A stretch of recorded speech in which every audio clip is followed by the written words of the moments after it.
Good day, Radio Free Pizza Gourmets. Here's the man who kind of got me started in the podcasting game, or he had me on as a guest at one point, and I'm delighted to have him here about a year after he and I had our first interview on the old Daniel Natal show. How you doing, Daniel? Hey, Zachary. I'm doing very well, and it is great to be with you again. And I'm looking forward to today's conversation. Me too, absolutely. Before we get started on the topics for today, I'm curious, what happened to the Daniel Natal show? I know that you stopped doing it, but you're busy writing a book right now. Is there any? Yeah, I just had so much other stuff going on. I record audiobooks professionally. I've got an indie publishing company. Um, and so, I was just so bogged down with all the other stuff that it was really hard for me to do all the stuff.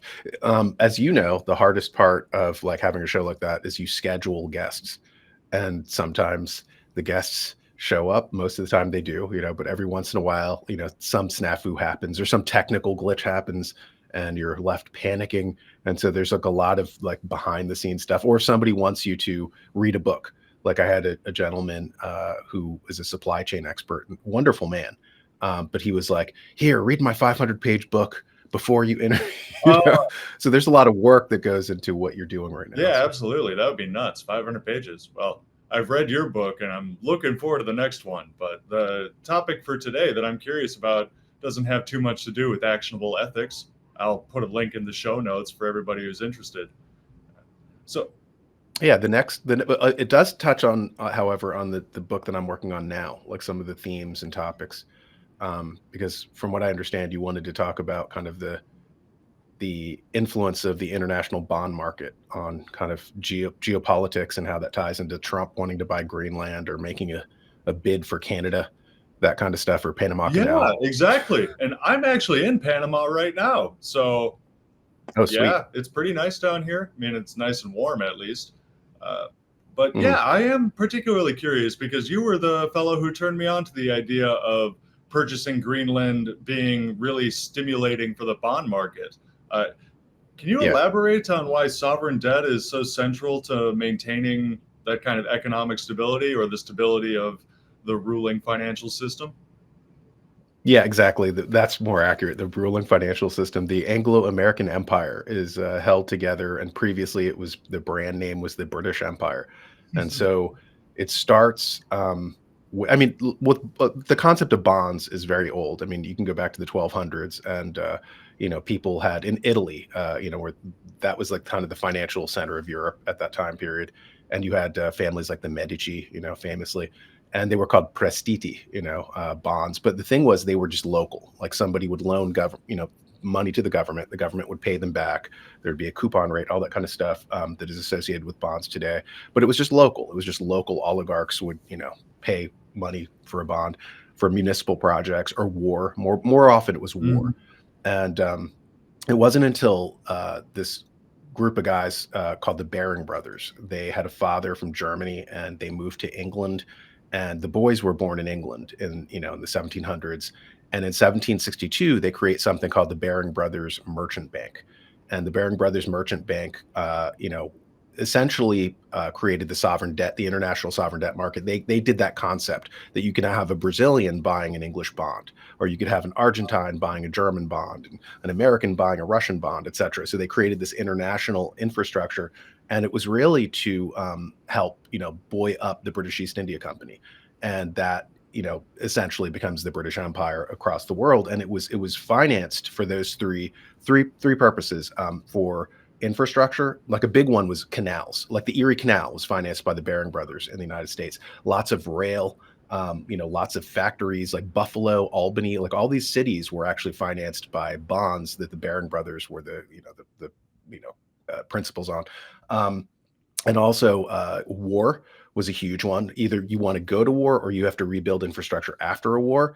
But the third one is interesting. The third reason, the Baring brothers were in South America. They were there as Argentina became, I think, the sixth richest country in the world. And then it collapses when they had this thing called canal, the canal bust, happens. But before that happened, they were there essentially as agents of the British Empire, and their rival would be the Spanish Empire. And so they were there basically fomenting revolutions, so that you could, destroy their rival, the Spanish Empire, and you create all these little countries, these rump states within that former empire. And you get Argentina, you get Bolivia, you get, Uruguay, you get all these different countries, Chile. And every time a new country comes into being, you get a bond. So it's really interesting seeing them. There's a French academic, and his name is Simon Legrand, I think his name is, and he talks about the British East India Company and how they would use as cells Freemasonic lodges. They would basically, everywhere the British East India Company went, they would put these lodges, and Englishmen could network and kind of rise up in the world, get newspapers from back home, and made them feel at home. And they were kind of like consulates. They were half embassy for the British Empire in a place, and they were half intelligence agency. They would feed intelligence back to the Brits. And so a lot of these revolutions, like in Argentina, for one, they would have like a Freemasonic guy would come in, a Freemason, and he would basically get a revolution going, a color revolution, very much like George Soros in the modern time period. Yeah, and so when you go back and you research the origins of the Argentinian Revolution, or Simon Bolivar, the great George Washington of South America, was a Freemason. And these people were like, British parliamentary democracy. We want British parliament, and so the monarchy would fall, or imperial system would fall, and it would be replaced by a British parliamentary democracy. And now they're plugged into the English system. And that was the thing. The French caught on to this very early, like in the 1700s. They were like, we noticed that all these Freemasonic lodges keep promoting democracy and British, these British like setups, and they're against the monarchy. They're against our local government and culture, and they want to kind of graft on this British system. Hitler talks about it when the Austro-Hungarian Empire collapses, and the rump state of Austria comes up, a much tinier country. And he says, yeah, and they adopted this British parliamentary democracy. The cross is removed from the flag. It's no longer part of Christendom. Christendom is gone because these people didn't want thrones and altars. So they don't want kings. They don't want a clergy class. They don't want the Catholic Church. Everything is gone, and now it's ruled by corporation, and it's British East India Company. And so the bond market was kind of central to this. So every time you see revolutions, every time you see a new nation rising or falling, or the EU in 1999, new bonds are stimulated by this new economic activity. So when you look at history through the financial lens, you realize that revolutions are not what they appear to be. They're not grassroots. Oh, the people just rose up and, for no reason threw off their, 1,000-year-old culture and adopted this new British parliamentary democracy, Absolutely. That's actually what you're describing fits the Panamanian Revolution very well. That was stoked by business interests from the United States. I mean, I don't know exactly about the bonds that they issued, but I imagine they issued some bonds once they broke away from Colombia. Yeah, well, yeah, exactly.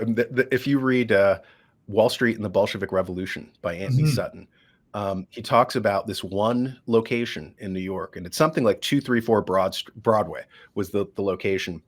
And these bankers essentially were behind the Panamanian Revolution. They were behind the Mexican Revolution of 1914. They were behind the 1911 revolution in China. They were behind the Bolshevik Revolution. And all of them were run out of the same address. And a lot of times, once the revolution happened, like when the Russian Revolution happened, the embassy was put at that exact same address right up the hall from them. So you would have Trotsky or some like Russian figure like showing up, and so the book starts with that, with these Trotsky gets arrested in Canada because it was during World War I, and they had a thing against aliens being there, or they spies, what's going on. So the Canadians arrest Trotsky. He's found with $10,000 on his person in cash. He's got a chauffeur. He's living in a penthouse apartment in New York with no visible means of support. And back then, just to put this in context for your viewers, the average yearly income of a teacher was $1,000, right? So he had $10,000. So imagine that. So if the average yearly income of a teacher today is like 50,000, do that by 10, and that's the cash he had just on his person. And so they pick him up. He's a suspicious individual. He's got no, business being in Canada, and the State Department intervenes and says, you're to let him go. You're to give him an American passport, even though he's not an American, and you're going to put him on a ship to Germany, and then from there train to Russia. because he was an agent doing the revolution for these bankers, and was protected from up on high, Mhm. you know. And so all these revolutions, none of these were organic from the people. You know, Trotsky was not an organic, you know. That's the way the world works. So we're watching that play out right now with as the financial system is under duress, and the bond market is on the ropes in many ways. And in Europe, they were having bonds with negative interest rates, which for the first time in history. Like, why would you get a bond if you don't even get your principal back? That's insane. So the bond markets were really hurting. And Edward Dowd, as I shared an article with you, he's the guy who was formerly at BlackRock. He was a portfolio manager or whatever. And he said, yeah, the whole last, I don't know if I can say it without getting you in trouble, but the last medical health emergency that took place on the globe, he said, was basically a cover for protecting the bond market, that they printed up 65% more money. And a lot of that went to the bond market to hold it up. So, you know, the bond market is very fragile right now, and they could really use an issuance of, like Greenland going to the United States, just like the Baring brothers, who I mentioned earlier. They were the brokers on the Louisiana purchase, and they were the brokers on the Alaska purchase with William Seward. And that's what caused our conversation, because you were the one. I read your great article on this, and you said William Seward, the same guy who bought Alaska for the United States, made a pitch in 1868 to buy Greenland. Yeah. You know, so these things cause these generate bonds, and these help prop up that system. If that system collapses, then the whole Anglo-American system that they've had since the 1700s, actually 1600s, but more pointedly, like the 1760s, Mhm. From there on, I mean, that whole system goes down. Oh, wow. So this is interesting. I've definitely encountered ideas about the need to prop up the bond market right now. But what I've noticed, until you started telling me about the potential that bonds could fund the purchase of Greenland today, I've noticed that those usually dealt with, for example, Whitney Webb. Just very briefly, as best I can recall it, she was suggesting that the current push by the Trump administration, like calling himself the crypto president during the campaign, that was actually about creating dollar denominated stable coins that would be backed by US treasuries. So it's a sort of, it's a double edged sword, I suppose. The idea that they need to introduce this kind of tokenized system that would seem somehow revolutionary or like a change in the financial system, but it would really still be sort of just a petrodollar, but revised, no longer. And Yeah, go. and backed by bonds, right? Treasuries, U.S. Treasuries, so backed by bonds. So they need that bond market to be healthy and robust when it's not. And just for your viewers too, I wanted to make the point. If you read Charles Beard, back in 1913, he had this book, The Economic Interpretation of the U.S. Constitution, and he talks about how the American Revolution, was fought for the Articles of Confederation. That was what the people thought they were getting. They were getting a republic, right? The Articles of Confederation. And they had that for about 15 years. And then the bond markets weighed in. And these financiers said, hey, we don't want to get paid back for the bonds that we paid to finance the American Revolution with worthless continental fiat currency. Because at the time, Vermont had its own currency, New Jersey had its own currency, New York had its own currency, Pennsylvania, et cetera, and they had hyperinflated their currency, so it was worthless fiat. And they were like, you know what? We don't want to get paid back in worthless fiat. We want you to go back. We want you to rewrite a constitution where your dollar is pegged to gold. So when you reimburse us for our bonds, we don't lose our shirts. And so the current United States Constitution was a creation of the bond markets. Like, people don't realize that, like, the power of these, these bond markets. They can make a country rise, or they can make a country fall. They can collapse that country. And the power of that, so all these new states that we live in, these republics, like, that was like the big thing, like there was anybody can go and research this, by the way, the revolutions of 1848. Sure. Right. The revolutions of 1848, like 9 countries collapse all in 1 year. They're monarchies, or they're part of Christendom, whatever. They collapse in 1 year, and then they reconstitute as republics, as British parliamentary democracies. As I said before, the cross is gone from their flag, and it's usually a tricolor flag. There's usually some Freemasonic guy like Garibaldi, involved in it, or Mazzini, like all the, it's kind of like the American founding fathers. All of our founding fathers were Freemasonic people with ties to the British East India Company. So all these states are not what they appear to be. These are not grassroots grassroots creations of popular sentiment or some evolutionary understanding or whatever, like this global culture, this which is really just British, British imperial culture, British East India Company Mhm. culture. Um, is being imposed, and it is very synthetic, and it is very we're watching this happen right now. They've got a blueprint, and they're doing this right now. They'll go to Abkhazia, they'll go to Georgia, they'll go to Uzbekistan, they'll go to all these countries all around the world, and they will kind of, oh, don't you want a British parliamentary democracy? Why would you want your own culture? You want to be ruled by like the bond markets in a central bank, don't you? Isn't that isn't that the way that everything should be run from now on? Mhm. So I don't know. Oh, That's what we're watching. all right, interesting. I'd like to back up a second. You made the comparison between the Baring Brothers Mercantile Bank and George Soros. Uh, Please enlighten me. When George Soros goes into a country, like I understand that his foundation was funding the Orange Revolution in Ukraine. When things like that happen, does that involve like Ukraine was issuing bonds at that point to pay for their new, shift in government regime? Yeah, I mean, that happens as well. I mean, George Soros is kind of the poster child for that just because everybody knows his name. But I mean, they're like John Perkins famously wrote that book, Confessions of an Economic Sure. Hitman. And so, how whenever a new regime comes in, he was dispatched from like the IMF, right, the International Monetary Fund, to go into the country and make the deal, offer the standard deal to the new person in the regime. And the standard deal was you will have certain reforms that you will institute. For instance, property taxes. Like if your country doesn't have property taxes, like Nepal or Tibet or any of these countries, we used to not have property taxes, by the way, and but you're going to have property taxes on your people, and that money will go to the IMF, right? So we're basically going to impoverish your people. We're going to damage their economic activity. All the money will start being siphoned out of your country. You, however, will be a billionaire. We're going to make you and your friends billionaires. You'll have mansions, but the rest of your country will be enslaved. Will be a debt slave from now on. And by the way, I did a presentation once on the Sumerians. The Sumerian word for freedom was amadgi, and it meant to be without debt.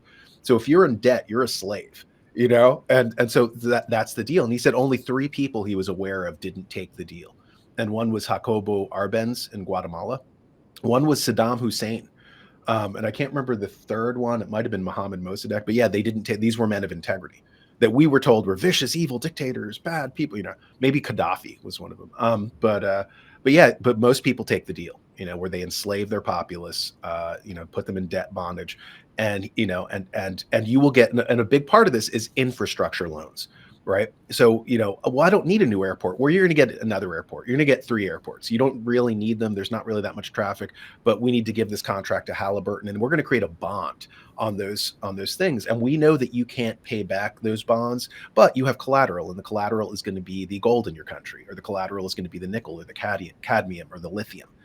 So whenever there is a discovery of a new deposit of lithium or one of these, rare earth minerals that we need for CCTV cameras in our growing surveillance state, you will see the dispatch of the economic hitmen, like in Bolivia. They'll go when Bolivia discovered lithium, suddenly Evo Morales is deposed, and you get this new regime comes in. They take the deal, that the economic hitman offers, and the IMF gets their resources. They purposely put them in debt through infrastructure loans, bonds, and then they basically use as collateral all the natural resources of the country plus the tax base, which is the taxes coming from the populace from property taxes. This, by the way, leads in my book Actionable Ethics, which you mentioned.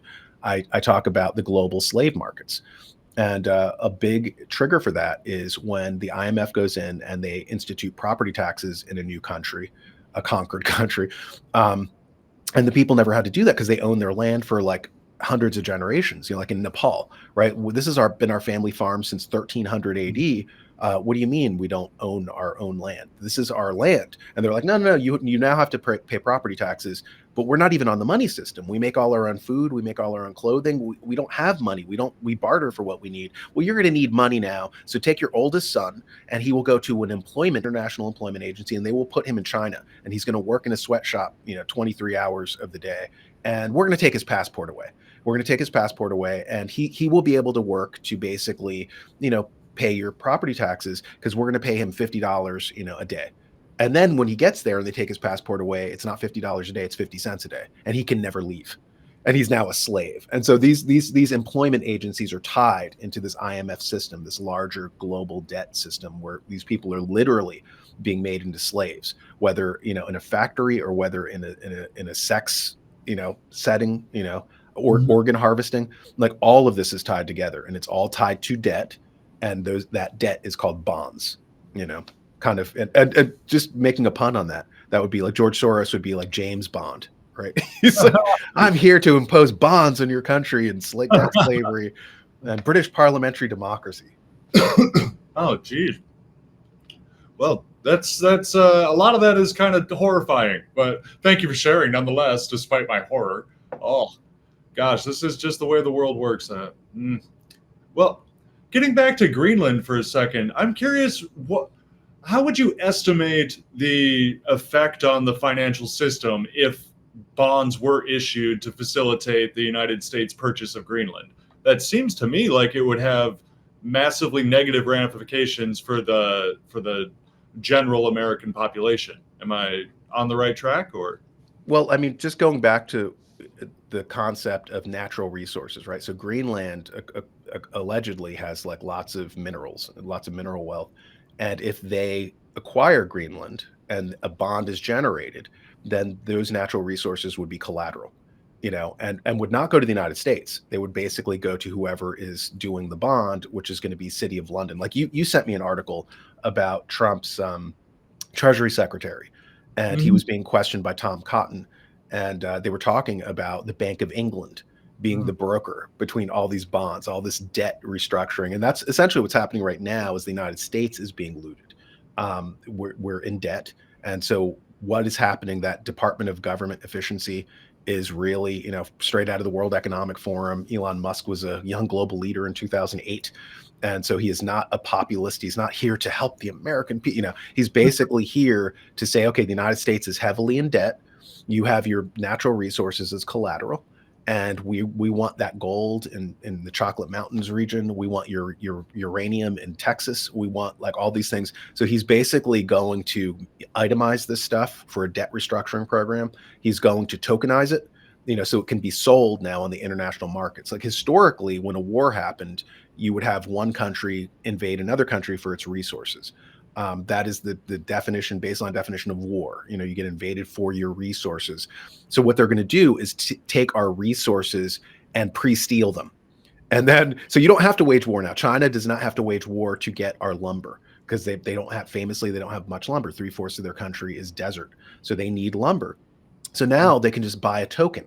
Elon Musk will create a token so they can basically get, America's, rainforests in the Pacific Northwest, or its arable land in the Midwest for their food security needs and stuff. So we're being pre-hollowed out. They're creating this digital infrastructure, this architecture, to basically move our water. So imagine right now you get a glass of water. I used water to make this cup of coffee. And, and if the people own that water, then you can get the water for very cheap, maybe half of a penny for that water. But if Saudi Arabia or Kuwait owns that water, right, the water tables in my area, then that water might go up to $1, like a glass. It might go up to $2 a glass, $12. Why would they care? They're not going to be there. They're going to be thousands of miles away. Why would they not raise the prices on you? So we're on the cusp of like the raping of the United States. And yeah, so those, long story short, the natural resources that are there in Greenland, they're not coming to the United States, but a bond will be generated, and they'll be going to, by way of England, the Bank of England, to the IMF, or one of these international agencies that is a sock puppet for the British financial system. I see. And I suppose then that the same would be said of all the natural resources that would be included in Trump's proposed sovereign wealth fund for the United States. Is that right? Yeah, isn't that funny? Yeah, exactly. He was talking about like that's based on Norway. Norway has this wonderful sovereign wealth fund where they discovered oil in the North Sea, and they started socking away money for their own citizens, which is nice. I mean, like Alaska's like that. You move to Alaska, instead of you paying the state will generate a check, and because they want more people there, and they will pay you to go live in Alaska, and you might get like $2,000 at the end. Oh, cool, And were doing that in Norway, and the Saudis famously, and all these Kuwait, all these oil, petrodollar countries in the Middle East, they have these massive secret sovereign wealth funds that go around buying, Paramount Pictures or buying, McDonald's, fast food restaurant, whatever. And you don't even know who they are. They're very opaque. They don't really want you to even know that they, what they're doing. So Norway, as a European country, they're a lot more transparent. So how many trillions of dollars they have and what they're doing with it. But the Middle Eastern countries, very, very sketchy activities, like all around the world. And that's something. So Trump basically is like he's talking about creating like an American sovereign wealth fund, but really we already have a sovereign wealth fund and it's not benefiting America. I mean, it's this financial system. I wanted to just in a digression for your viewers as well to talk about just really quickly. I mentioned the IMF, the International Monetary Fund, that was originally created to do German World War I debt, right? Yet it's still there. Yet German World War I debt was paid off, and I think in 2010, I think it was paid off or thereabouts. And so it was supposed to just do that. And there was a guy named Hjalmar Schacht, who was the head of the Reichsbank in Germany in 1919. And he talked to an Englishman, Montague Norman. And Montague Norman was like the head of the Bank of England and the whole kind of global empire financial structure that we're talking about. And he went to Norman and he said, why don't we create, like he said, Germany is so blown up and destroyed. There's no hope of paying back these exorbitant debts that you guys, you're asking us to pay back. We don't have it. You're trying to get blood from a stone, but I have an idea.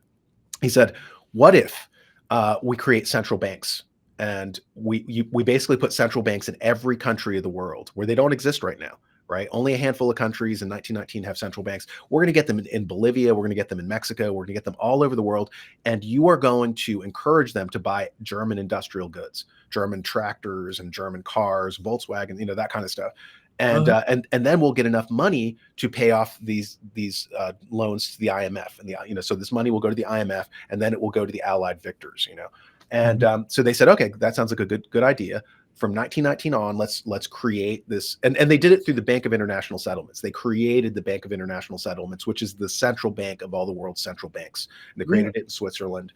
And so it was Montague Norman and Hjalmar Schacht are the two names. And that's the system we're living in. We're living in the system where they went and they conquered all these countries. Like, oh, you don't have a central bank in your country, Iraq? Oh, you do now. We're going to conquer you, destroy you, blow you up. And now you've got that central bank that is against Islam. Because in Islam, you're not allowed to charge interest. But you know what? We're getting rid of that. And now you're a British parliamentary democracy with a central bank. Isn't that wonderful?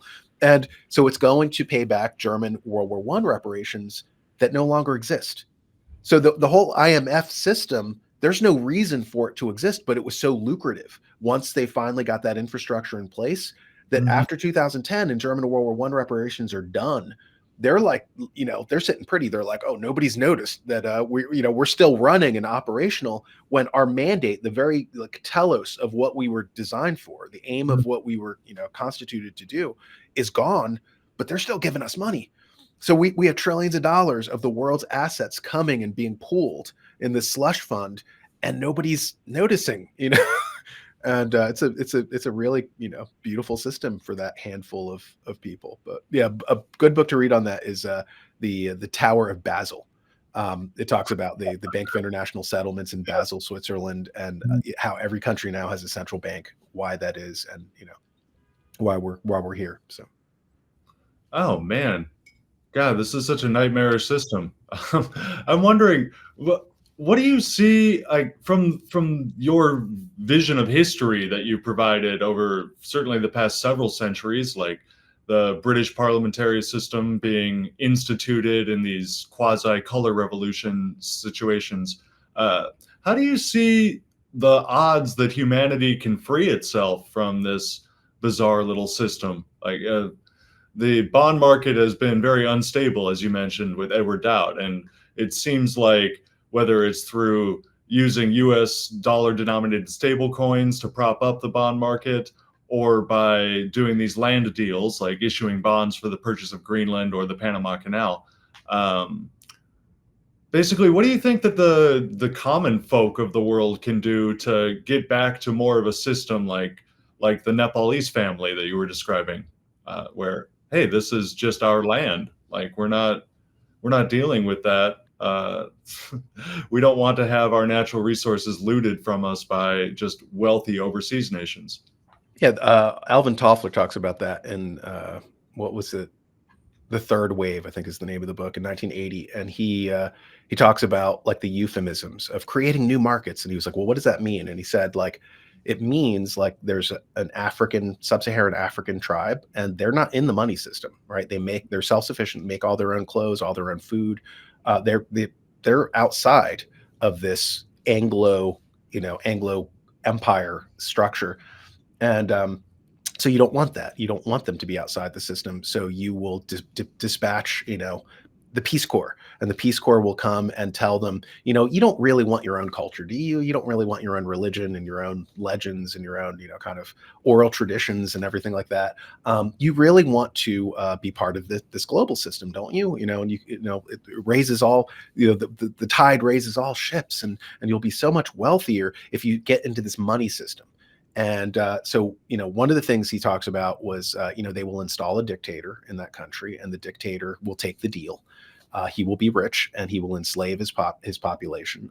He will have men with machine guns say, okay, you're leaving your family farm to go to the lithium mines, and we will make sure that you're in the lithium mines or the blood diamond mines or whatever.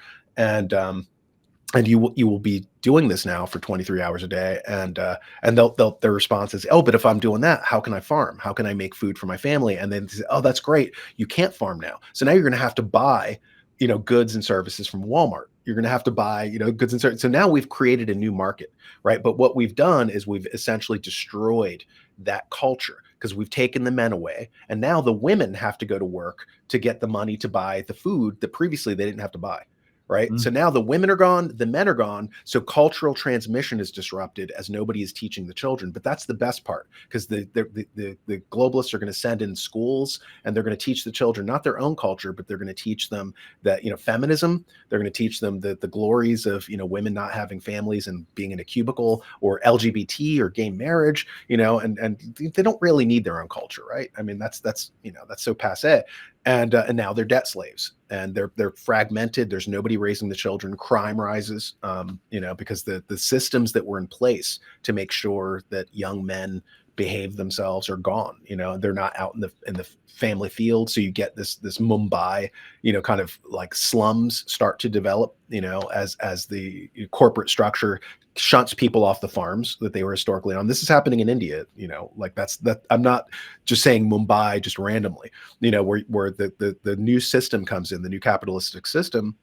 And this happened in the Industrial Revolution, by the way, in England. The factories needed young men to work in those factories. So they got them out of the provinces, off the family farms. The farms collapsed. You had great industrial production on shoes or whatever, doodads, but food suddenly became super expensive because the farms went down to the extent in the 1700s that it took a week's wages for a worker to buy a loaf of bread. So their priorities were all off. Oh, look, I can get a Rubik's Cube for so cheap, but I can't eat. And the same process is now happening as they industrialize. It's happening in India, it's happening in China, it's happening in Africa, and it's creating slums. As the farms are kind of taken away, they go down, which the globalists love, because they want that land, right? They want you off the farms anyway. They want your land because that's real wealth.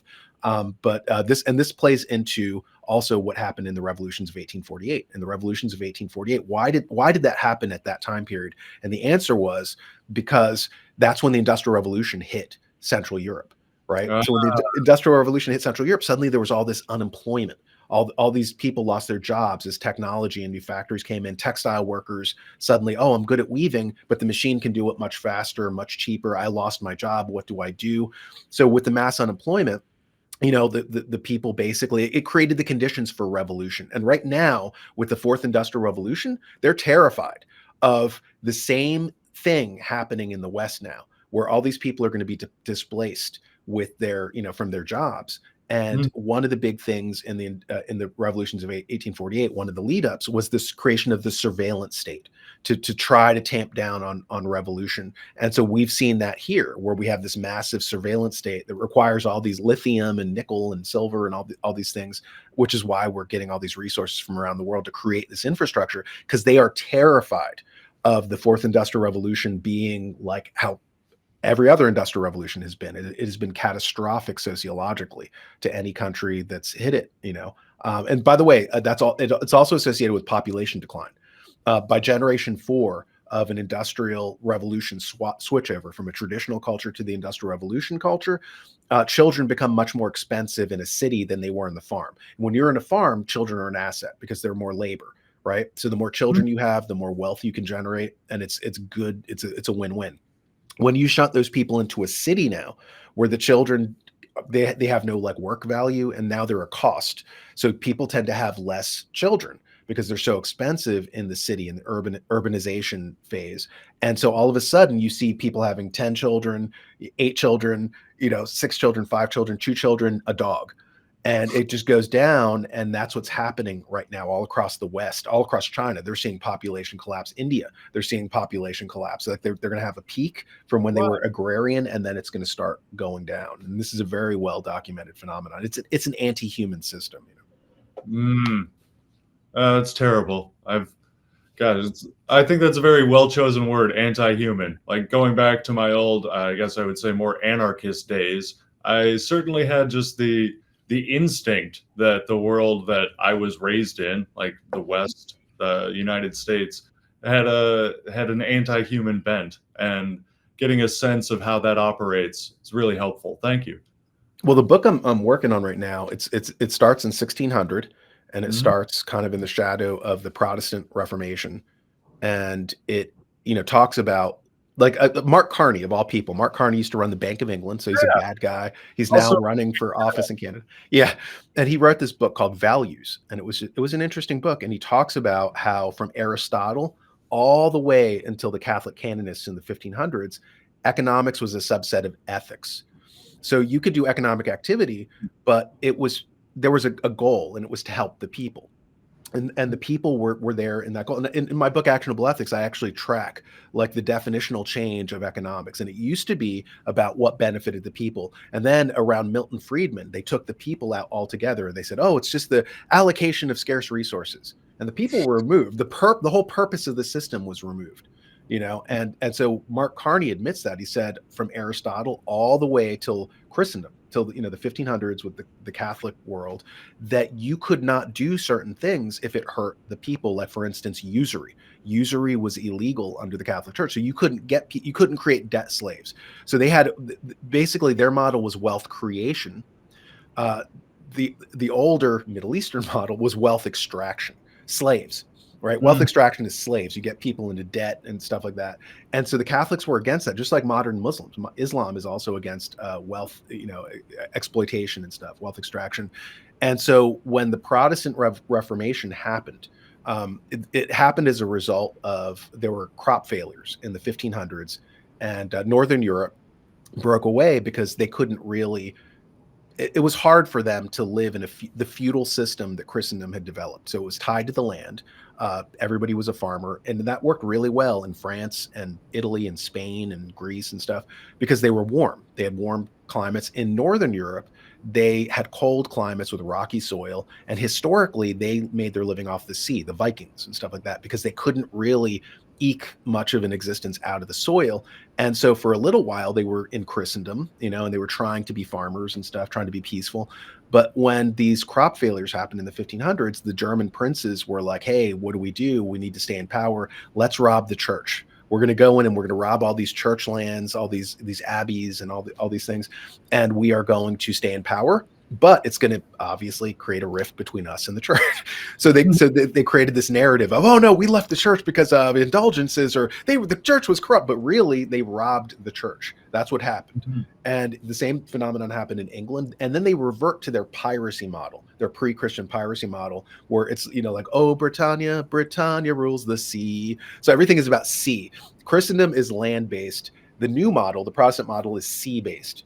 And they align themselves with kind of, there were two groups who basically were alienated from Christendom. One was, the Protestants, because they had just robbed the church, and one was Jews. And so they went over to the Jewish kind of wealth extraction. Usury is now good. So they created this mutant version of Christianity.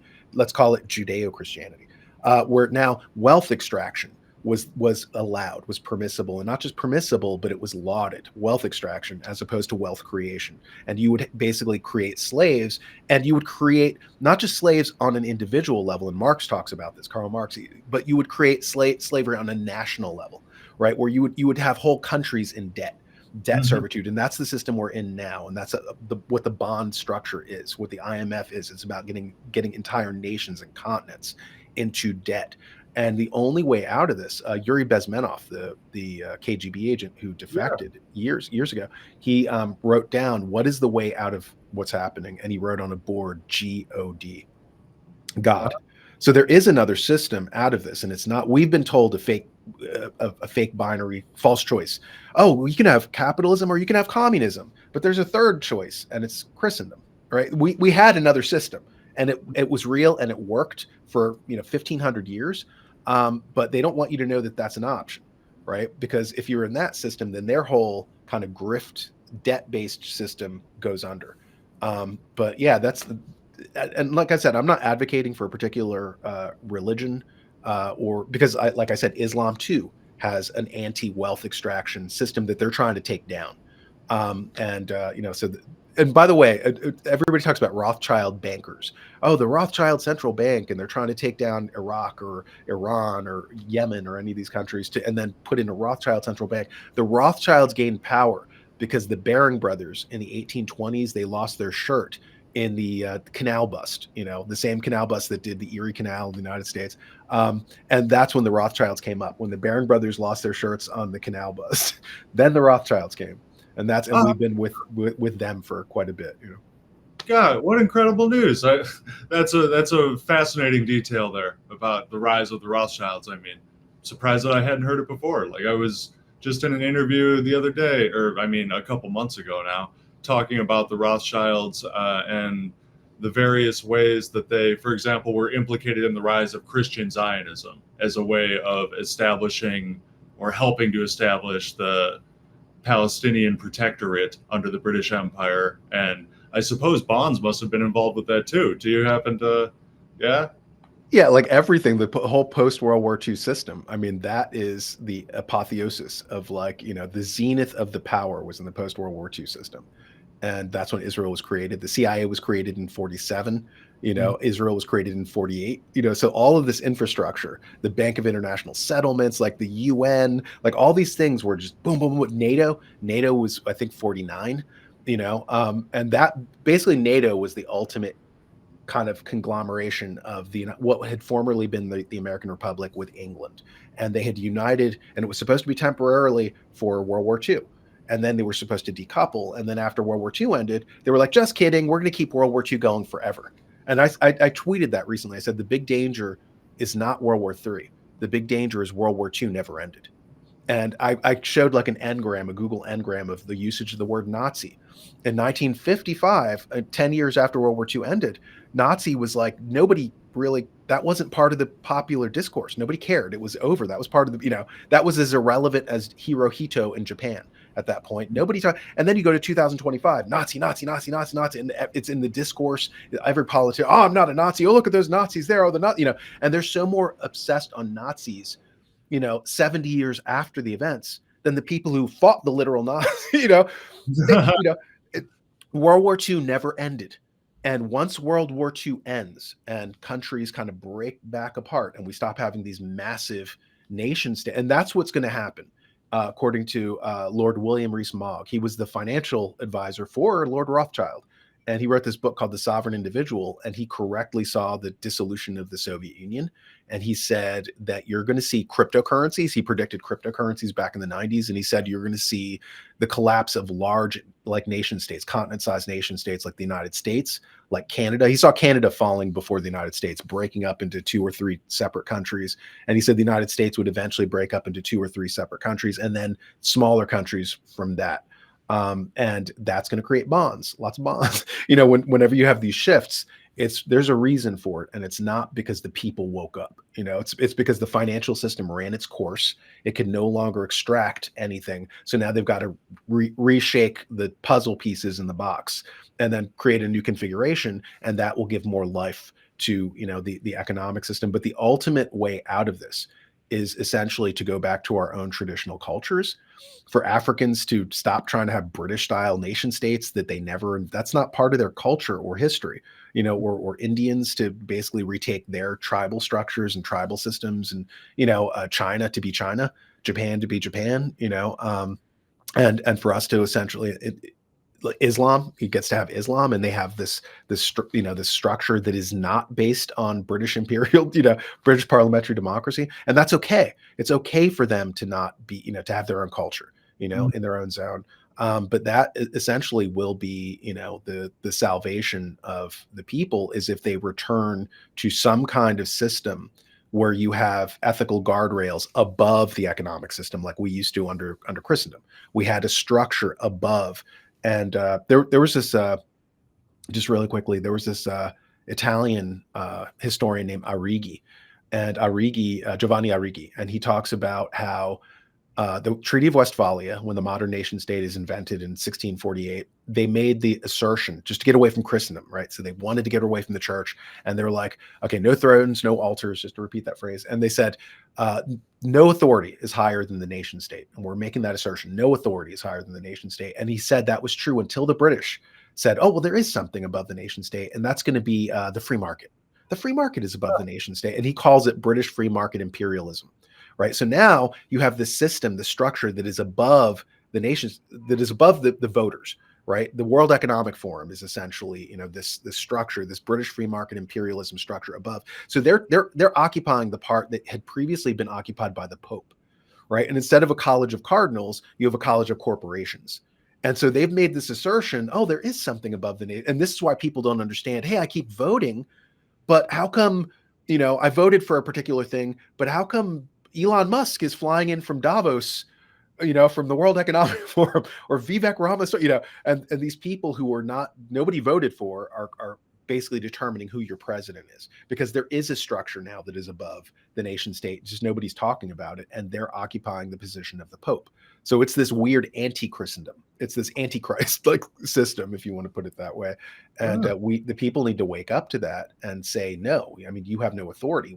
By what authority are you abrogating our autonomy, our self-determination, our votes?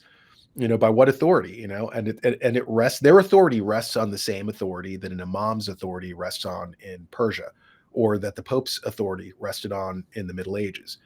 So it can be challenged. And the first person who challenges that, and there have been people who have challenged British free market imperialism, but we've called them dictators. We've demonized them, said that they were Satan, and these were people who got out of the debt-based system. They basically had the government do the currency, so that they didn't have central bank debt-based currency. Their economies flourished, and we murdered them. Like Gaddafi That's is who one. Yeah, Gaddafi was one in North Africa, where he had a flourishing system where, like, he had the highest GDP in Africa, and couples would get like a free car when they got married, a free house, gasoline was free. He would give wealth back to the people. The wealth belonged to the people. That's a novel concept, right? That it wasn't siphoned out and went to the IMF and to 6 oligarchs. Adolf Hitler was another one who got off debt-free currency. Abraham Lincoln got off a debt-free, and you get a bullet in the head. That's the theme here. The people who basically try to get out of the system, and when they do get out of the system, and you see, wow, that system is flourishing, and we're poor, and they have 10 kids, and I have a dog. They can afford. Like Adam Smith said that. He said the true measurement of a society's wealth is not fiat currency, it's not fake Chuck E. Cheese tokens. He said, how many kids can you have? How many kids can you afford to have? And that's the true measure of wealth. And by that measurement, you see charlatans like Ben Shapiro going around, oh, well, look, everybody's richer after capitalism, and capitalism is such a wonderful system. Look at all these Chuck E. Cheese tokens. Like, okay, Ben, how many kids can the average person afford? How much land can the average person afford? Their grandparents could have a farm and goats and cherry trees and pear trees and chickens. And, how much land can the average person afford, or how many children? And then you realize really quickly, they're actually poorer than their grandparents. Than their great grandparents. That African village, when it was whole and had its own culture and traditions and farms, that they lived at a much higher standard of living than being in a mine, being whipped to get lithium for electric vehicles, so that leftists in San Francisco can virtue signal. I think So that, yeah, we need to go back to our own cultures, our own religions, and realize that money is not the top of the society, and but that will be derided as racism. Oh, you want your own culture? Okay, racist. yeah, You know, like, so I uh, can see how that argument gets made for sure. Like you, what you think that these people should be separate, that they should be segregated by ideology and everything else. Uh, well, that does sound like that is very much a dream. I'm certainly feeling a lot more sympathetic towards traditionalism than I have earlier in my life. I was had a little bit of progressive brainwashing, perhaps, but nowadays I am just way more on board with the idea of like, hey, I'd like to just own some land and some chickens. We'll have to see how it goes, but well, you're in Panama, so I mean, like, it would be cool. I mean, before the paramilitary gangs show up, you know, if Trump does want to, the economic hitmen show up and start, you know, their shenanigans. You know, I mean, Panama has a lot of good things happening about it. You know, there's a lot of freedom in some of these places, and you know, just wonderful things. But yeah, yeah, there's hope. I got a flight coming out of here anyway, so we'll see. Maybe I'll be back. But I did want to switch to a different subject. So you did a really good job, I think, laying out like what the ideal would be or where the masses should go, what direction the people should go in. But I am not. I'm hesitant to say that I think that that will actually come to pass, at least in the next, we'll say, under the Trump administration. Perhaps in the upcoming like 2032 is one year that at least Martin Armstrong, the economist, he points to so often as being like, okay, this is really when the third wave like turns, like that sort of thing. I'm curious though about subjects like the North American Union and the idea of nation states not necessarily disappearing, but integrating together into these larger regional blocks. Specifically with regard to the Anglo-American Empire. Now, I've heard recently that who was it? I believe it was Ray Dalio referred to the United Kingdom as being in a death spiral at this point. Uh, do, do you see these nation states dissolving of their own accord in any kind of peaceful manner, or is it just going to be they're reintegrated into these larger economic blocks?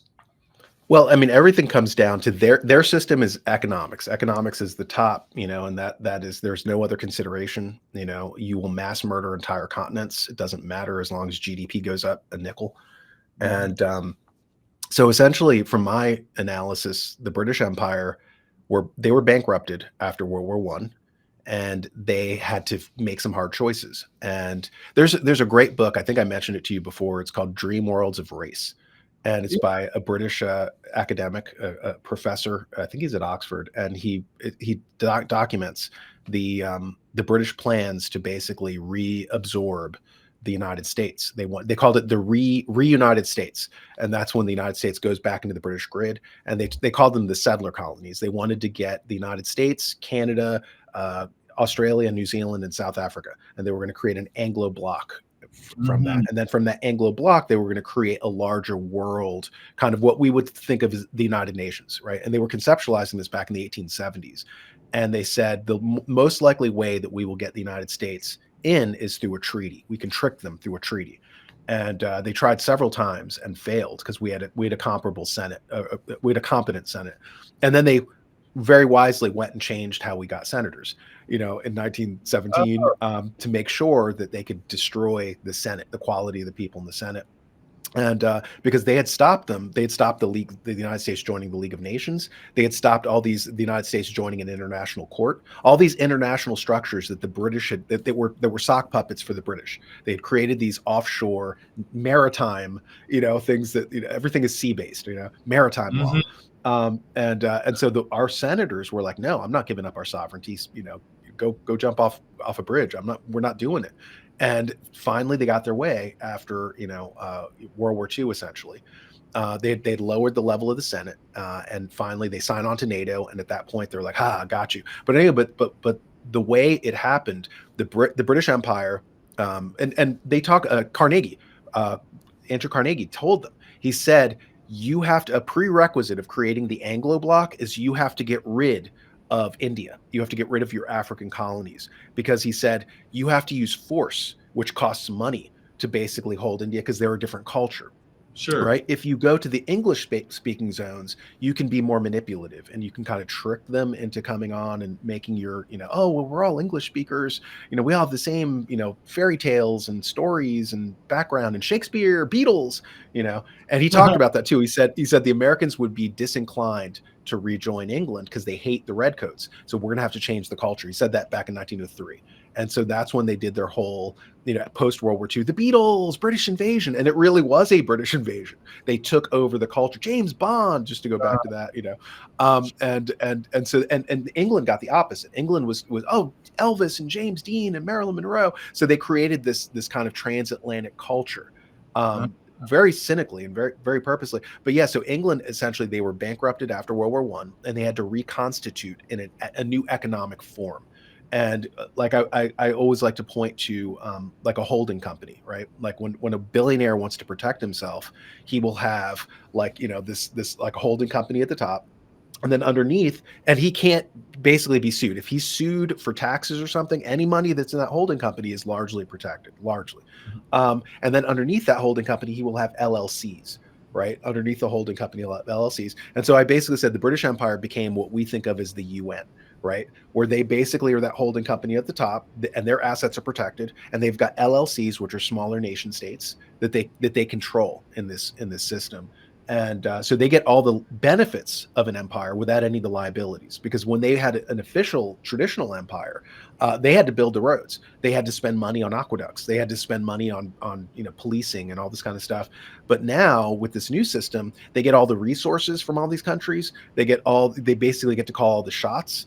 They get to install the leaders of all these countries without any of the costs associated. So they can be irresponsible economically. So they restructured into this. So the British Empire existed. It just existed as the UN, and NATO.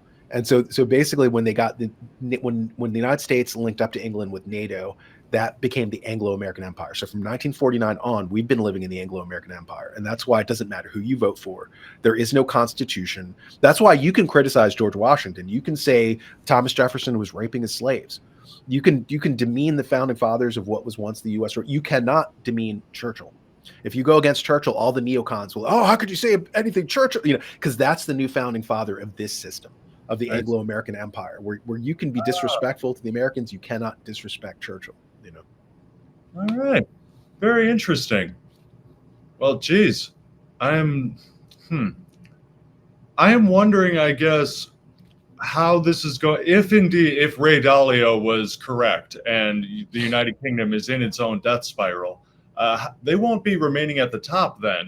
They will not be able to remain the holding company with the NATO and with the UN as LLCs beneath it. Am I right? Well, Think of like a mouse with toxoplasmosis, right? So the mouse with toxoplasmosis is being controlled by this bacterium that's hacked its neurological system, and it turns off its fear responses, and the mouse now is going toward cats, and it likes cats suddenly. It's lost its fear of cats, and what's happening is the bacterium is using the mouse as a vector to jump to a larger host. And so the British Empire, basically the financial class of the British Empire that was once in the Netherlands, this whole financial system, and Ray Dalio is very, very capable at talking about the Dutch Republic. And they invented the stock market. They invented the limited liability corporation. Like they had the first global reserve currency. So the Dutch Republic, they were the first kind of republic that didn't have kings, didn't have the church, took crosses off their flag. They were actually called the United Provinces, was one of their names, the United Provinces. So when you look at the United States, it was built off of this template from the first Dutch Republic in 1588, and this rule by corporation, and so the financial class, the international financial class, was in the Netherlands until it ran its course. Then they jumped to England. William of Orange was a Dutch guy, and he was put on the British throne. And that's when like the Dutch East India Company merges kind of with the British East India Company. And, so all that finance and all the stock market, the bourses, everything goes to London. And then after London runs its course, it goes to the United States. The mouse has been eaten by a larger cat, and it's jumped over. And so it's kind of like one of those horror movies where there's like some like demon in a person and it jumps from person to person, and you can't get the demon because once you you shoot the bad serial killer, it's jumped into a new host. And now the movie keeps going on and on. It's kind of like that, where they jump from country to country to country as it runs its course. And so that's what I see happening. But eventually the system will unwind. It will reinvent itself. Like Lord William Rees-Mogg, who I mentioned, the financial advisor for Lord Rothschild, he said these large nation states, basically the trend from the 19th century on was consolidation and much bigger. Everything bigger is better, right? Bigger nation states. You don't want a tiny little country. You want a giant empire, and he said that model is, like he said, technology is going to undermine that model because technology is by its very essence decentralizing. Right. So you're not going to get this centralization of all these massive states. For instance, eBay, right? Like before, if you wanted to buy or trade, you'd have to go to a capital. I'd have to go to Paris or New York or London. Now, because of technology, you can do it from your bedroom in your pajamas. We can have this conversation. And if you looked underneath the top half of me, you would realize that I'm in pajamas with slippers with bunnies on them. I don't actually have bunnies, but anyway, but the point being, you can do things in a decentralized fashion that so you don't need a Paris anymore. You don't need a London. You don't need a New York. This centralized model is starting to break down and become decentralized. So you're going to start getting smaller states. The EU is going to break up and it's going to go back to smaller states, at which point new bonds get to be generated. So they don't really care about nation states. They just care about bonds, the creation of bonds and geopolitical interests and natural resources and stuff like that, and I mean, eventually the whole system will reinvent itself into the ground. Technology is going to have catastrophic influences on what was the old system that we've been used to for the last 300 years. And we will see, and Elon Musk is going to be part of that. And all these people, technocrats, are going to be part of that because they are terrified of the fourth industrial revolution and all of the unemployment. They're going to institute UBI, universal basic income. And it's not going to be enough. They're going to think, okay, well, we can kind of, have a surveillance state and give people welfare, and there won't be destabilization, but there will be destabilization because there always is in these shifts, from England in the 1700s to the revolutions of 1848 in Central Europe. Another big thing, I wanted to make this point really quickly. Karl Marx didn't understand. He said, okay, the Industrial Revolution happens in England. So of course, England's going to go through a revolution, but they never did. And he didn't understand why. And I was listening to Machiavelli, and Machiavelli explains it. Machiavelli, back in the 1500s, he says that empires, they can use colonies as a safety valve. So if you have a dissident or you have like a revolutionary or a malcontent person, you can send them like the Carthaginians. If the Carthaginians had somebody who was causing trouble, they would say, oh, you're going to our colony in Spain, or you're going to our colony in wherever, Morocco, whatever. And they would send them off to these colonies and they could maintain their stability. England could do that. If you were like a rebel in England, okay, you're on a ship to Australia or you're on a ship to Massachusetts. And so they had a safety valve mechanism to get rid of the angry people. Whereas in Central Europe, where they were landlocked and they didn't have all these colonies, they had to deal with their own populace. They couldn't there was no mechanism for them to get rid of them, so that has always been like for empires, colonies have always been a safety valve. What we're watching now is very interesting because historically you would send people away. Now they're sending people in. You're getting the Vivek Ramaswamis. You're getting like massive infinity Indians, So it's weird. This like now there's this two-way system, and I'm not sure the social cohesion can be maintained with endless mass migration. They like it for the short term because it tamps down on nationalism and political rights, right? The people can't get together, they can't get political rights, and so it's a very good tool to get rid of political rights. But yeah, I mean, that's why the revolution did not happen in England, and that's why it happened in Central Europe in 1848, because there was no mechanism for them to get rid of the Zachary Knowles. Zachary, go to Panama. We can get rid of Zachary, and there's not going to be a revolution. Well, geez, they kind of forced me out in a sense. Like, I'm certainly a lot better off down here than I am up there, even though the cost of living here in Panama is not like you would think of Latin America. But nonetheless. It's expensive now. Yeah, it's expensive, at least in this area. I think that if you go further inland, it will get a lot cheaper, but we'll have to see. I don't know. I'm thinking about Mexico still, but that's largely because a lot of the things that you've been talking about so far, like at least several minutes ago, you were talking about the need for human beings to go back to more traditional ways of life, like living on farms and so on. I see a lot of that happening with Derek Bros, and I don't know if you're familiar with this journalist, Derek Bros. He has the People's Reset, was a convention that he ran with a few other folks last year, or not, sorry, not last year, last month. And Hervoe had filmed some interviews there.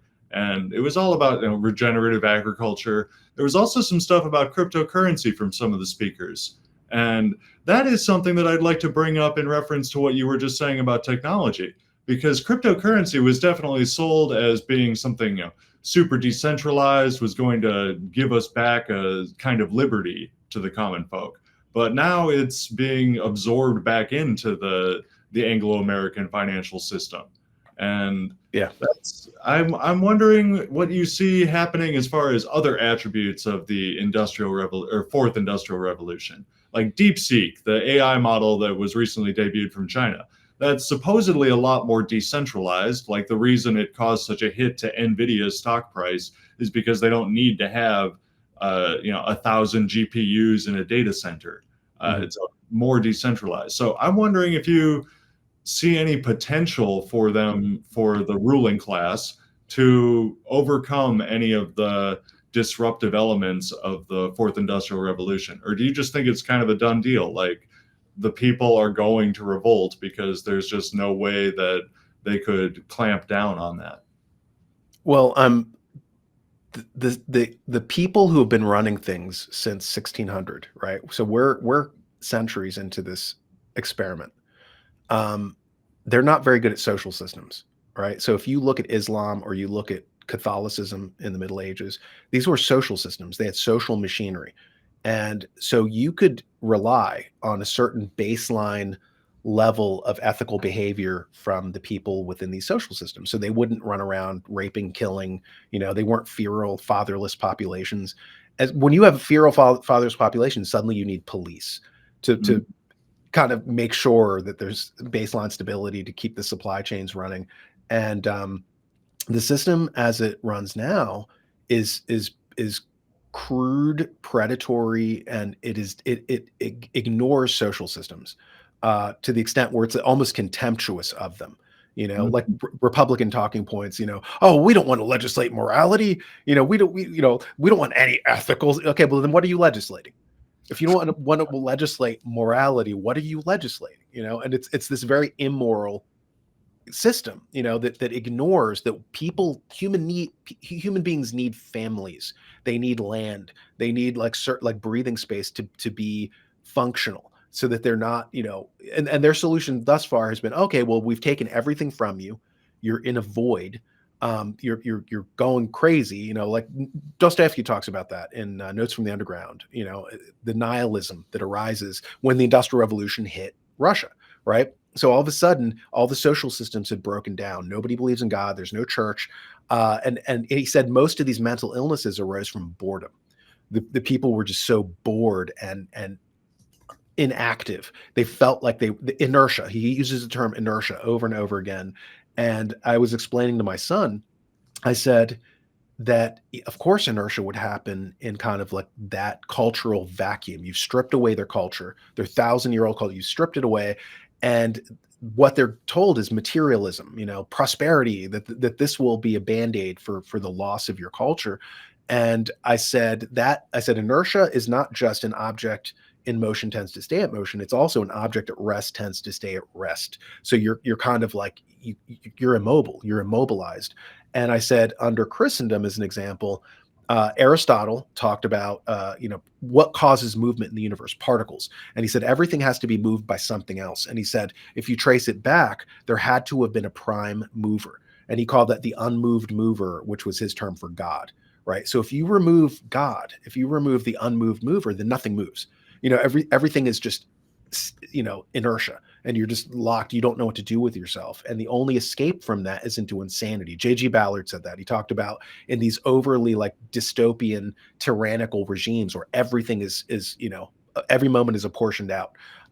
Your only escape, your only freedom is an escape into insanity. And you see that when people are like, I'm a furry, or I'm a comic book character, they're escaping because they don't have freedom in any other aspect of their lives. It's like, shut up, sit down, pay your taxes, put a mask on, and they're serfs, they're debt slaves from the time they're in college. Here, get a credit card, get in that debt as soon as possible, And so there's no freedom for these people. They're working for other people. They're working to make sure that some usurer gets the money, from their labor, because they've been put in debt so early on.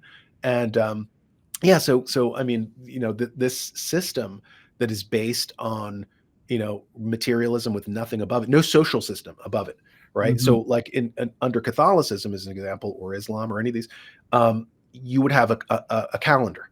And that calendar would have saints days and feast days and fasting days and stuff like that. And the average person, they could unite together, during a feast day. They could unite together. There was community. There was a sense of family. And they kind of tore that away. And now it's like, sodomy day or donut day, these stupid things, because they didn't know what to do when they tore away that previous social system. There wasn't really anything. Okay, well, archetypal behavior? What should I emulate to be a good person? And it used to be, emulate Saint Abernathy or Saint, Jude or whatever. And now it's, okay, Brad Pitt, they're a celebrity is your archetypal behavior. They're drinking Starbucks coffee, so I should be drinking Starbucks, and that was their solution to having no social systems. And when you don't have any social systems, I mean, so essentially where I'm going with this is, you asked about cryptocurrencies and stuff like that. Governments, 9/10 of government power came from regulation of the currency. And now if you have this British British free market imperialism, you have this World Economic Forum above the nation states, and they're saying, you know what, we're going to create this new model. We're getting rid of the nation states altogether. So we're going to take away 9/10 of their power, which is their currency. We're going to create this crypto system, right? And it will bypass the nation states. So this will be the last kind of nail in the coffin of that model that we had been running. So, so for a long time, we said, okay, we're going to throw away these social systems. We're going to throw away the church. And like I said, I'm not even talking about religion or dogma. I'm just saying social systems, where the community goes, who controls the images of the society. Like everybody in the Middle Ages, if I said, Cain and Abel, they would know what that meant, or Noah, they would know what that meant. Those were the stories of the society. That was the TV. Those were the images and all the stained glass windows, all the architecture. Whoever controls that is controlling society. They're controlling the social machinery. And now we're in a system where they paid very little attention. They tore away the social machinery. They basically had this economic system that is decoupled from that social machinery. It's decoupled from any ethical system, right? So now it's a predatory sociopathic system with no social machinery. And, and like I said, like I was watching Sean Hannity, and he was talking to some governor candidate in Pennsylvania, and they were talking about how, you need guns, and you need guns, to protect yourself, and this, that, and the other. And I was looking at Maslow's hierarchy of needs, and safety is like the very bottom, right? Like self-actualization is at the very top, right? But safety is at the very bottom. That's like an animal need, right? And so safety, I need a gun to be safe. Rather than, let's have social systems that don't require you to have a gun because there are no feral criminals out, right? So let's have families, and 9/10 of these sociological problems will go away, because we know they go away because we've seen the alternative. Like there's a thing called the Rossetto effect. If you read the Malcolm Gladwell's book, the Outliers, I think it's called, the Rossetto effect. Anybody can look that up. And when you have social cohesion, heart disease goes down, cancer rates go down, criminality goes down. So you don't need men with guns, on watchtowers and living in a surveillance state when you have a robust social machinery. But they took the social machinery away, and their solution is, okay, well, we're not going to fix the problems of society, and encourage families and have tax rebates. If you have 4 kids, you don't pay taxes anymore. Whatever. There are ways to do this. Hungary's doing this right now. Australia, like, gives you tax rebates for the more children you have. So you can actually do this. You can encourage family and stability. but they're not. And the Republican solution is, okay, well, we're still going to have the dystopia, but you can have a gun. And it's like, why don't we get rid of the dystopia? Why don't we? Is it possible to get rid of the dystopia? No. I'm curious, since you mentioned Republicans again, how would you view the Democrats in this scenario? Oh, I mean, there is no. I mean, there are no Democrats or Republicans. There's two groups of people, and they both hold up the same system, just from different aspects. Like I was talking to this lady, she was a professor in a university, and she thought of herself as very liberal, Furman University, she said. And her sister is a woman of the name. Her name is Holly Monster. She's works in an embassy in Africa, and that's how I started talking to this lady. And she was telling me of how wonderful it is, for as a Western liberal woman to go in and teach the African women that they can be more than mothers, and they can be part of the economic kind of global grid, and they can, they can be like her. They can be like a single mother or a single woman with a dog, and they don't really need families. And isn't it and gay marriage? And they need our values. They don't really need their own cults. And she didn't realize she was an apostle for this evil system to come in and kind of destroy their society, their culture, their social cohesion. And Robert T. Kaplan talks about that. He starts his book. It's called The Anarchy, I think, and he goes to Africa, and the crime that is just insane. He said you needed a bodyguard from going from your car to the restaurant, the 10 feet that you would be mugged. And he talked about like the fatherlessness, the tribal structure had broken down because of this system that this woman was advocating for. And it led to this explosion in crime, murder, rape.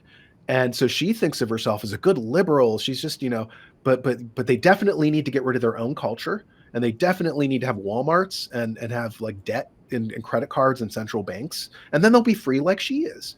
She doesn't realize that she's a tool for very illiberal idea, So you have the Republicans are kind of like the free market, stupid, the free market, not, and their base does the Republican base, like they love the libertarian Ron Paul, free market, and they don't know about British free market imperialism. What you're saying is that there's going to be a system above the nation state, outside your control, and that the free market is what should determine things. The free market. So they're being told this ideology that they don't even realize what it means. What that means, what the free market means, the free market should rule is Klaus Schwab is your leader. So you have both sides abetting Klaus Schwab. Both sides are from their own. One sees himself as a liberal, one sees himself as a conservative, but they both agree that the only system is this system, and that everybody else would benefit by having British parliamentary democracy and a central bank. So yeah, there is no solution. There's no political solution. The solution is cultural. It is religious. It is spiritual. People need to get plugged back into the earth, and the earth, it will plug you back into God. You will be in touch with your, look at the Amish. How much gender dysphoria exists among Amish children who have to milk cows, or have to deal with bulls, or have to deal with like baseline reality? How many gender confused donkeys are there on these farms? Not many. So when you're in touch with the earth, when you're in touch with nature, your mental illnesses go away. Your boredom induced nihilism, that Dostoevsky describes right before the Russian Revolution, by the way, right? So in the lead up to the Russian Revolution, the Industrial Revolution comes. Everything collapses. Everybody's depressed, miserable, and it leads to this social enemy, this moral collapse, this moral decay, and everybody's miserable. And I'm looking at the Middle Ages, and I'm looking at the way the peasants lived in the Middle Ages, how much they didn't work. Half of the year was just feast days and saint days, and they weren't taxed. Like they were taxed at like 10%. We're taxed at like 60%, the average like American, and I'm looking and I'm like, okay, no debt slavery. Everybody was employed. There was like, very little rape or murder or malfeasance and stuff, larceny. And I'm like, that system doesn't look so bad to me at this point. So when people are like, oh, the Dark Ages don't seem so dark to me. It's since the Enlightenment, the Luciferian Enlightenment that we're living in, that I'm very skeptical now of this system. So, but I think this system eventually will collapse. All systems must, and then when it collapses, people are going to reconstitute along spiritual lines.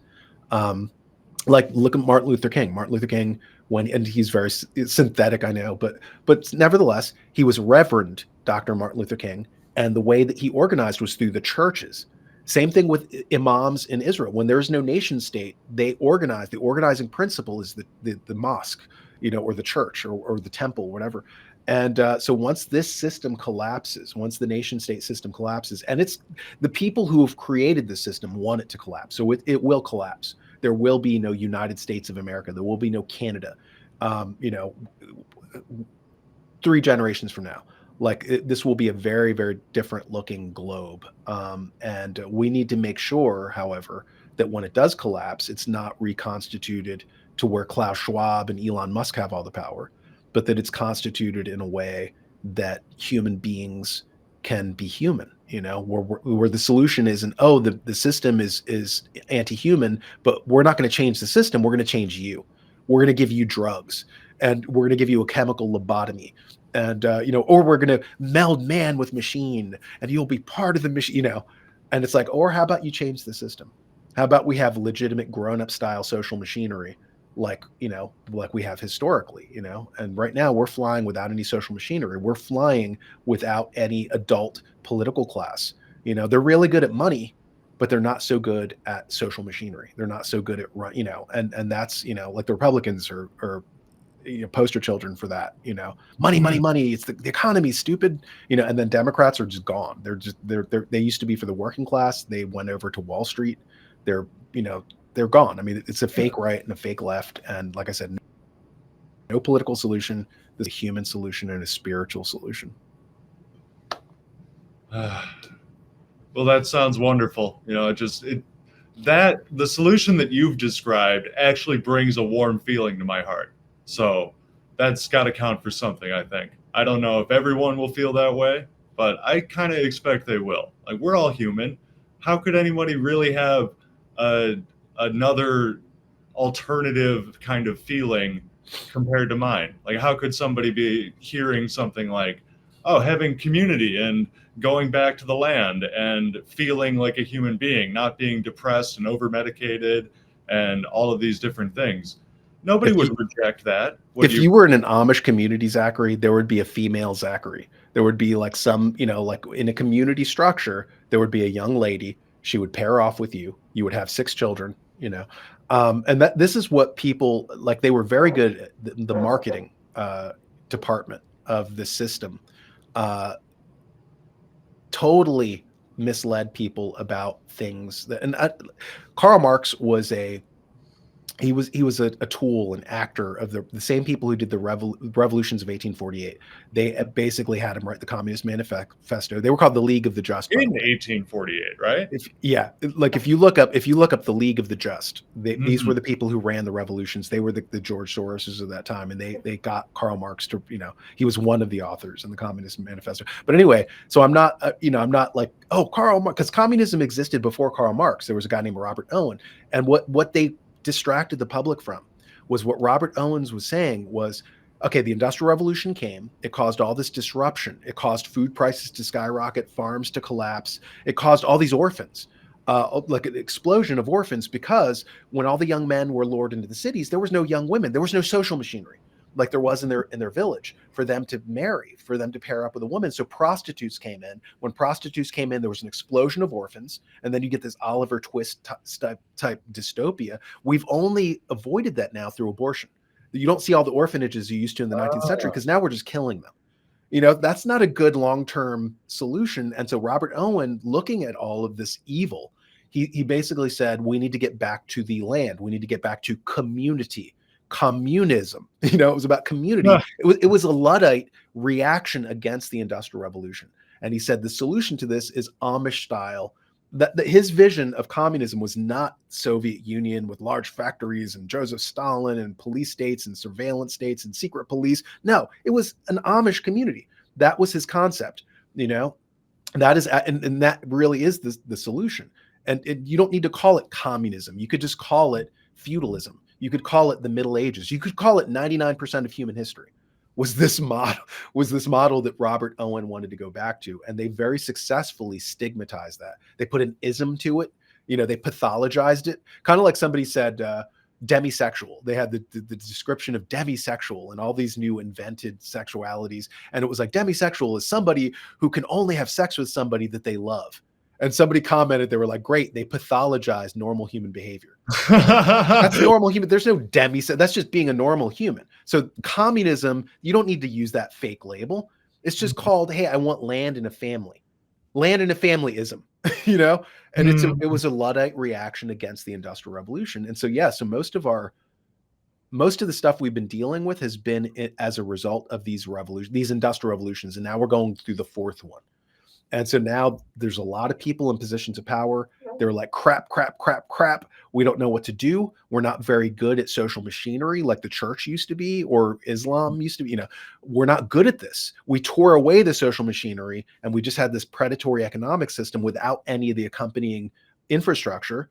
What do we do? Crap. What do we do? And their solution has been, okay, well, surveillance. We're going to do mass surveillance and we're going to have, influencers and we're going to manipulate them in, whatever, have them playing video games and they won't notice that they're poor and living in a cardboard box, or plug in their head with a Neuralink and we will give them this fake reality that, no, it's like, you don't need to do any of that. Just give people, have an Amish style situation, give a guy a wife, give him some cows, 40 acres and a mule. And you don't need revolutions. You don't need secret police and all this infrastructure. But so much of the system is based on, this retarded, like I said, going back to Sean Hannity, oh, well, everybody should have a gun. Or Sean, you get rid of the dystopia and you don't need a gun, or you can have a gun to hunt if you want to hunt or skeet shoot, or if you like guns, you really love guns. But don't tell me, that the solution is guns. And you're not going to touch the dystopia. You're not going to touch the social problems of fatherlessness, and you're not going to, it's like, I don't know, very, very frustrating. Watch it. Like once again, like our medical thing, they address the symptoms, but never the underlying disease. It's always the symptoms and they never cure the underlying disease. So the symptom is the individual crime and you with a gun, but the underlying disease is they tore away the social systems that would give people families. And without families, I mean, there's no society. You can't have a civil society. Aristotle talked about that. The baseline unit of any civilization is the family, and he said, once you have a bunch of families together, they're cousins, and you have a tribe, which is a group of cousins. And then we have a group of tribes, that's a nation.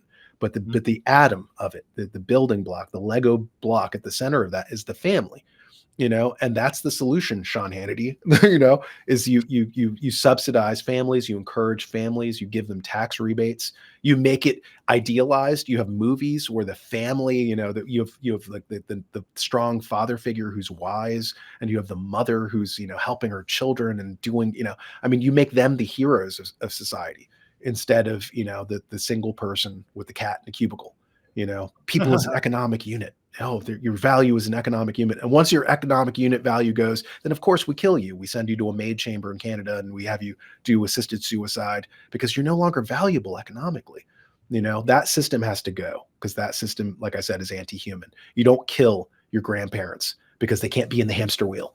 And that's another danger of cryptocurrencies, by the way, is that cryptocurrencies can be, they have expiration dates, like in China, like they're experimenting with your money being shut off so that you can never save, right? So if you don't spend all like that $1,000 at the end of the month, it disappears, it goes to zero and it has an expiration date, which means you cannot ever save and you can't pass on wealth to subsequent generations.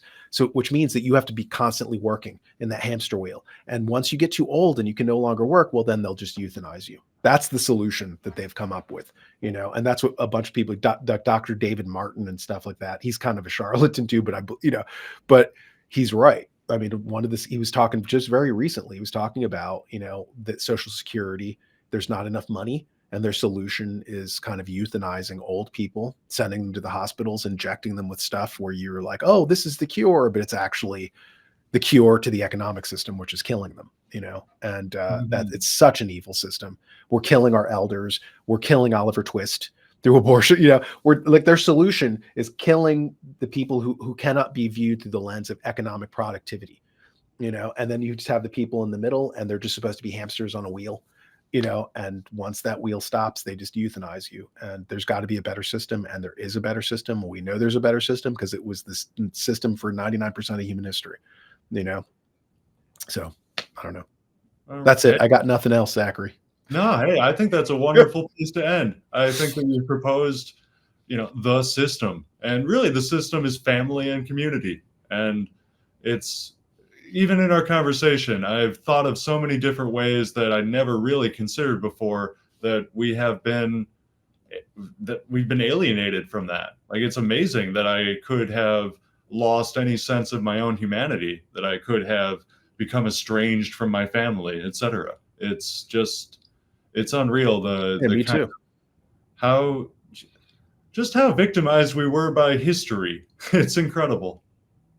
Yep, by economic systems, and the solution is not another economic system. It's not like the solution is something totally different and outside of that. And you know, hopefully, like I said, when we come up with something new, give me a call, and I will show back up Zachary. Ha, wonderful. All right, I will think about it and get back to you soon. Okay, thanks, Zachary. Thanks. Take care. Have a good one, Daniel. Bye.